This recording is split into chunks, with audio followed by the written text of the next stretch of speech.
Ismail Olivier Toure ndo mchezaji ambaye amepewa mkataba mkubwa zaidi kwenye dirisha dogo miongoni mwa wachezaji 7 ambao wamesajiliwa kwenye kikosi cha Simba Sports Club.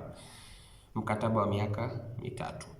Kitu ambacho kwa ingizo la dirisha dogo, tena kwenye mazingira ambayo Simba walikuwa wanajaribu kuingiza watu wengi kama sehemu ya kujaribu kufanya mapinduzi kwenye kikosi chao, pengine ungetegemea pia kuwe kuna umakini kwamba tunapokuwa tunaleta wachezaji wengi, basi tuwe makini kwenye namna ambavyo pia tunawapa mikataba mwisho wa siku. Tusijimalize sana endapo mambo hayatakuwa mazuri. Lakini hali ilikuwa tofauti kwa Ismail Olivier Toure, tofauti na watu kama kina Chama, kina Kibabage ambao walipewa mwaka mmoja, mtu kama Libase Gay mwaka 1.5, wengine 2, lakini Ismail Olivier Toure ambaye alikuwa amekaa takriban miezi 4 akiwa hajacheza mpira wa kiushindani baada ya kuachwa na klabu ya Banias ya kule Falme za Kiarabu, Simba wakaamua kumkandamiza na mkataba wa miaka 3. Sasa kuna sababu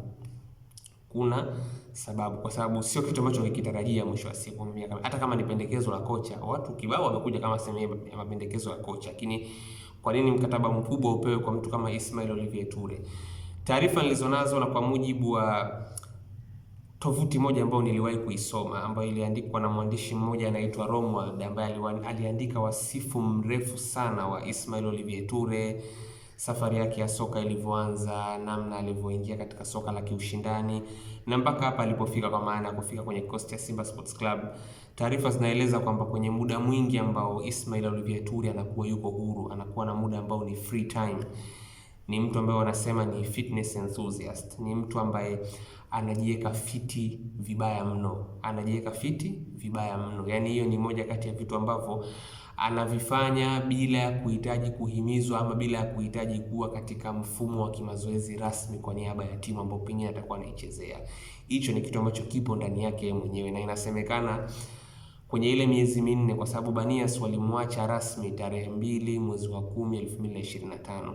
Kwenye kipindi hicho mpaka anakuja kusajiliwa ndani ya kikosi cha Simba mwishoni mwa mwezi Januari, alikuwa anajiweka fiti kwa kiasi kikubwa, na hata Simba walipokuja kumpokea na kumwangalia wakagundua kwamba huyu ni mchezaji ambaye kiwango chake cha utimamu kipo katika ngazi ya juu. Na kwa kuliona hilo na kwa kuwa ni mchezaji ambaye hana rekodi ya majeraha, Simba wakaamua, na kwa kuwa alikuwa ni pendekezo la mwalimu Steve Barker kwenye idara ya ulinzi, Simba wakaamua kujimaliza kumpa mtu miaka 3, kwa sababu walikuwa na uhakika na mchezaji ambaye wanakwenda kumpata atakuwa anatoa kilicho bora bila ya kuwa na shaka ya upatikanaji wake mwisho wa siku. Na wengi tumekuwa tukiona kadri siku zinavyozidi kwenda, game after game, Ismail Olivier Toure amekuwa akionyesha uwezo mzuri. Yani kuna hatua, kama ni hatua yake, hatua 3 basi kwake yeye ni moja. Kila game anakuwa anaonyesha uwezo mkubwa mwisho wa siku.